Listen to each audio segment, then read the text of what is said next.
కానీ మీరు గమనిస్తే 1976 కాదు, అంతకుముందు మాత్రం రాష్ట్రపతి చేసింది ఏముంది? ఎప్పుడైనా గదిలో కూర్చొని పోస్ట్ మాస్టర్ లాగా స్టాంపులు వేయటమే. ఆ అక్రమానికి సక్రమం చేయటం కోసం, దానికి చట్టబద్ధత కల్పించటం కోసం 42వ రాజ్యాంగ సవరణ చేయటం జరిగింది.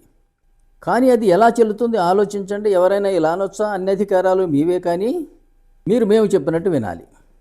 ఇది భాషకే అవమానం కదండి.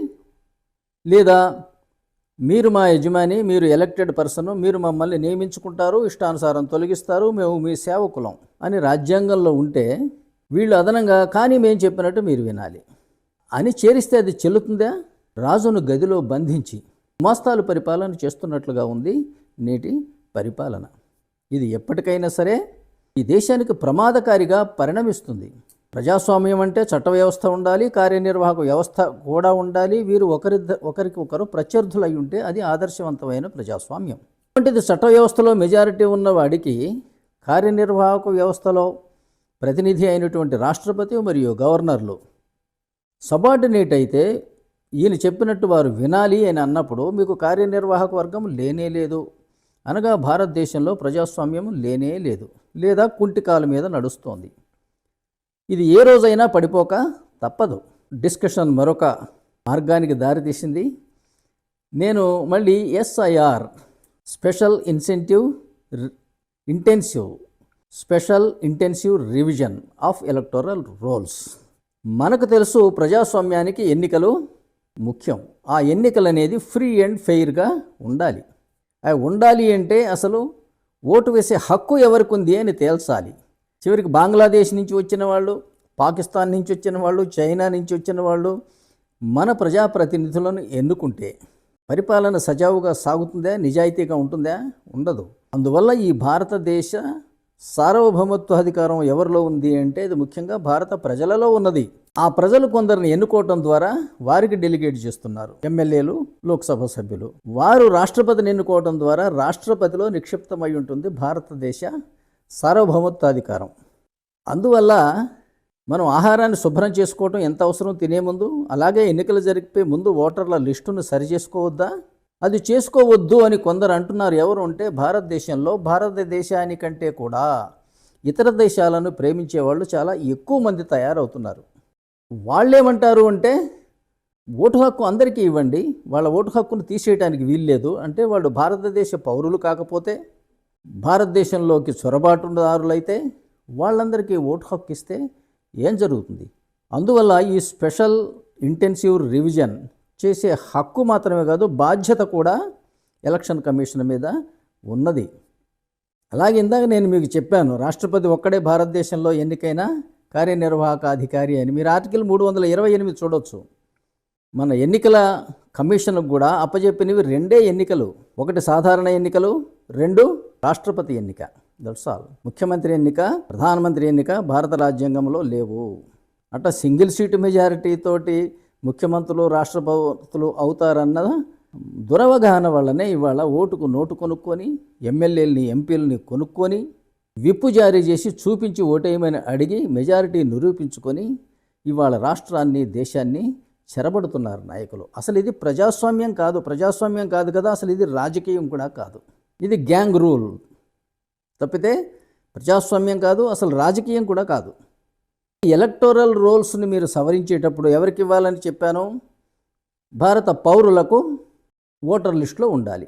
మరి ఎవరు పౌరులు అంటే మీకు భారత రాజ్యాంగంలో ఆర్టికల్ 5 నుంచి 11 వరకు ఇవి కలిగి ఉన్నాయి.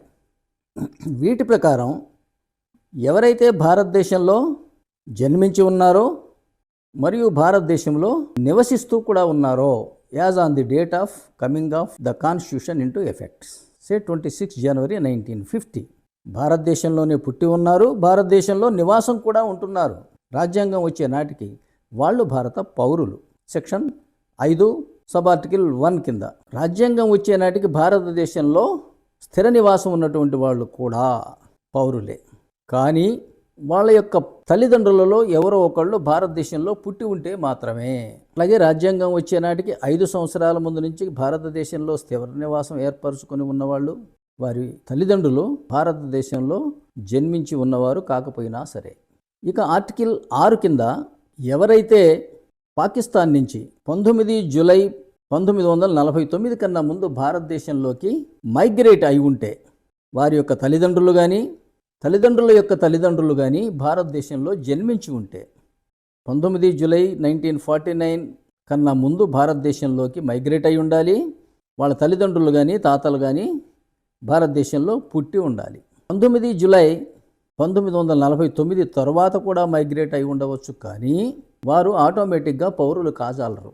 వారు భారతదేశ ప్రభుత్వం నియమించినటువంటి ఒక అధికారి వద్ద నమోదు చేయించుకొని కావాలంటే భారత పౌరులుగా మారవచ్చును.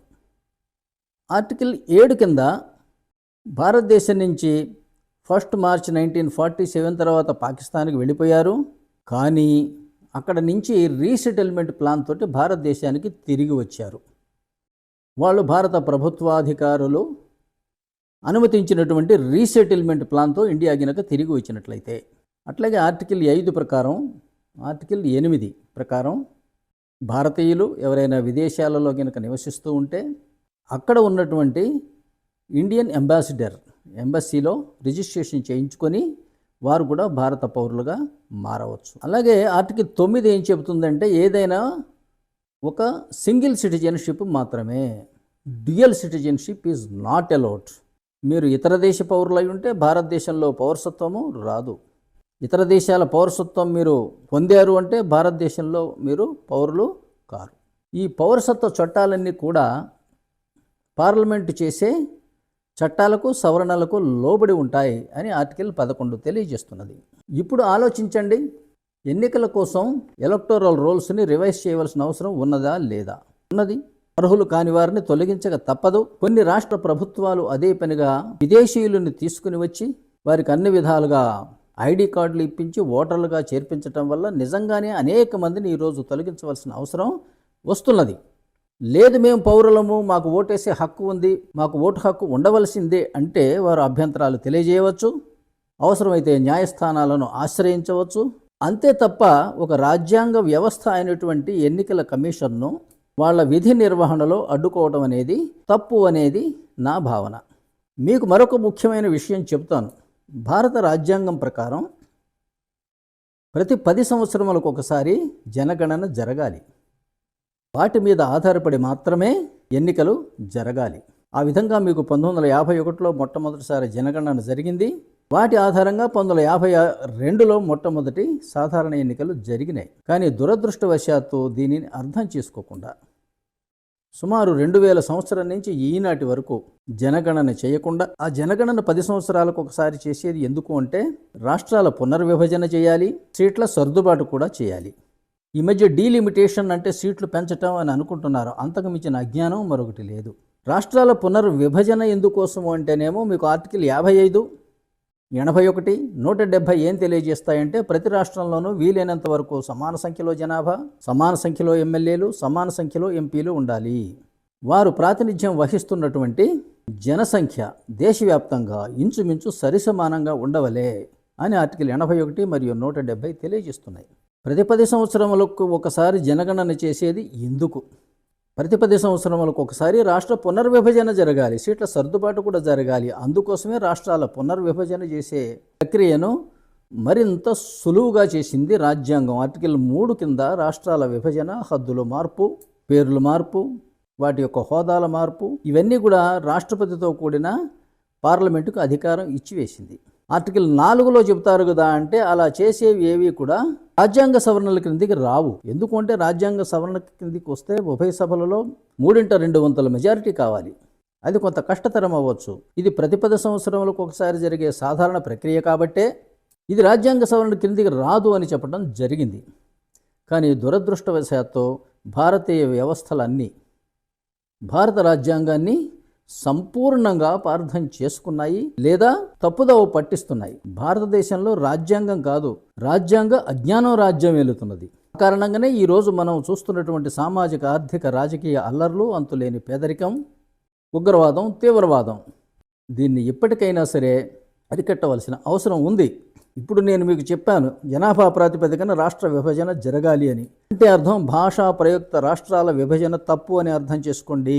అలాగే యూపీ లాంటి కొన్ని రాష్ట్రాలలో 22 కోట్ల మంది జనాభా, హిమాచల్ ప్రదేశ్ వంటి చోట 1 కోటి మంది జనాభా ఉండే విధంగా అసమాన రాష్ట్రాల విభజన కూడా రాజ్యాంగ విరుద్ధం. చిన్న రాష్ట్రాలు నిర్లక్ష్యానికి గురవుతాయి, పెద్ద రాష్ట్రాలు పెత్తనం చెలాయిస్తాయి. ఈ కనీస పరిజ్ఞానం లేకుండా ఇవాళ భారతదేశంలో జనగణనలు, కులగణనలు, ఎన్నికలు, రాష్ట్రాల విభజన, పునర్విభజన చోటు చేసుకుంటున్నాయి. దయచేసి అర్థం చేసుకోండి. ఇలాంటి వీడియోలను మీరు షేర్ చేయండి, వీటి మీద కామెంట్ చేయండి. మీ విలువైన కామెంట్స్కి నేను సమాధానాలు ఇచ్చే ప్రయత్నం కూడా చేస్తాను. ఈ ఛానల్ని షేర్ చేయండి. నేను ఇలా సమకాలీన వివాదాస్పద విషయాలను చర్చిస్తూనే రాజ్యాంగంలోని ప్రతి ఒక్క అధికరణం మీద ఎక్కడెక్కడైతే అవి దురుపయోగానికి, దురవగాహనకి, దుర్వినియోగానికి గురైనాయో వాటిని హైలైట్ చేస్తూ సంపూర్ణ రాజ్యాంగాన్ని మీ ముందుకి తీసుకొస్తాను. నిన్న మనం ఆర్టికల్ 48లో ఉన్నటువంటి గోవధ నిషేధాన్ని గురించి చర్చించుకున్నాం. ఈ రోజున ఇదొక సమకాలీన వివాదాస్పద అంశం కాబట్టి ఎస్ఐఆర్ సిర్ మీద మనం చర్చించుకుంటున్నాం. Thank you for watching this video. Thank you very much.